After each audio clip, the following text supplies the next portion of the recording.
कभी कभी ना सबसे ज्यादा डर उन चीजों में छिपा होता है जो हमें बिल्कुल साधारण लगती हैं। आज हम एक ऐसी ही कहानी की परतों को खोलेंगे जिसका नाम है आटा बेचने वाली चुड़ैल। ये कहानी है रोजमर्रा की जिंदगी में छिपे खौफ की। तो चलिए शुरू करते हैं। जरा सोचिए, आधी रात का वक्त है, चारों तरफ घना सन्नाटा, और तभी दरवाजे पे होती है एक दस्तक। कौन होगा इस वक्त? ये सवाल ही अपने आप में रोंगटे खड़े कर देता है ना। हमारी कहानी की शुरुआत ठीक इसी एक दस्तक से होती है। तो चलिए कहानी के पहले हिस्से में कदम रखते हैं, आधी रात की दस्तक। ये कहानी है एक ऐसे गांव की जहां हर रात एक अनजानी और बहुत ही डरावनी घटना होती थी।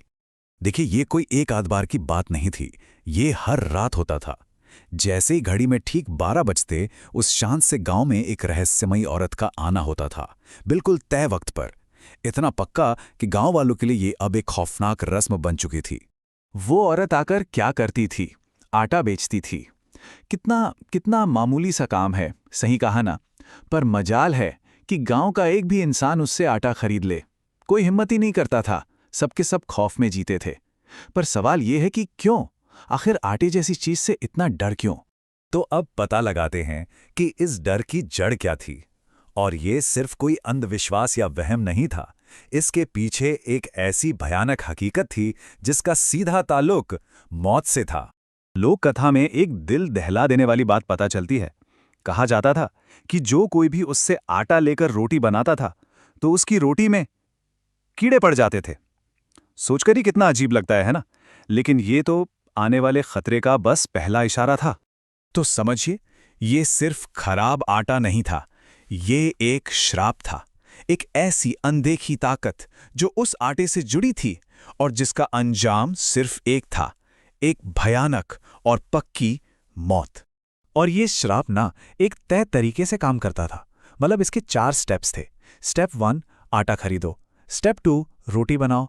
स्टेप 3, सबसे घिनौना, रोटी में कीड़े पड़ जाएंगे। और आखिरी स्टेप, ठीक एक दिन बाद मौत। कोई चूक नहीं, कुछ नहीं, बिल्कुल यही होता था। लेकिन कहानी में असली मोड़ तो अब आता है। रोज रोज ठुकराए जाने के बाद एक दिन उस औरत के सब्र का बांध टूट गया, और उस रात जो हुआ उसने सब कुछ हमेशा के लिए बदल दिया। तो वो रात आई, उसे हर दरवाजे से फिर लौटा दिया गया।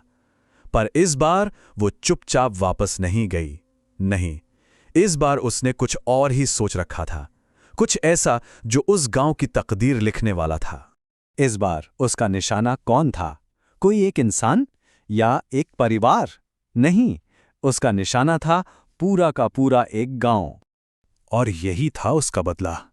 उसने वो शापित आटा लिया और उसे पूरे गांव में बिखेर दिया। हवा में, जमीन पर, हर जगह, एकदम खामोशी से। एक ऐसा कदम जिसके अंजाम का किसी ने अंदाजा भी नहीं लगाया था। और अब हम कहानी के सबसे दर्दनाक हिस्से पर पहुंचते हैं। उस खौफनाक रात के बाद जब सुबह हुई तो वो सुबह अपने साथ मातम लेकर आई। देखिए, रात में आटा फैला था और सुबह होते होते पूरे गांव में मौत की बदबू फैल चुकी थी। बस कुछ ही घंटों में उस औरत का बदला पूरा हो गया था, बहुत तेजी से और बहुत ही बुरी तरह से। और इस तरह वो श्राप पूरा हुआ। पर इस बार किसी एक इंसान पर नहीं जिसने आटा खरीदने की गलती की हो, बल्कि सब पर, पूरे के पूरे गांव पर। और उसके बाद उस जगह सिर्फ खामोशी बची। ये कहानी खत्म होने के बाद एक सवाल मन में छोड़ जाती है। लोक कथाओं में आटा, पानी या आईना, ये सब आम चीजें इतनी डरावनी क्यों बन जाती हैं? शायद डर वहीं सबसे ज्यादा असर करता है जहां हम उसकी उम्मीद बिल्कुल नहीं करते। जिन चीजों पर हम सबसे ज्यादा भरोसा करते हैं, शायद उन्हीं में सबसे बड़ा खौफ छिपा होता है।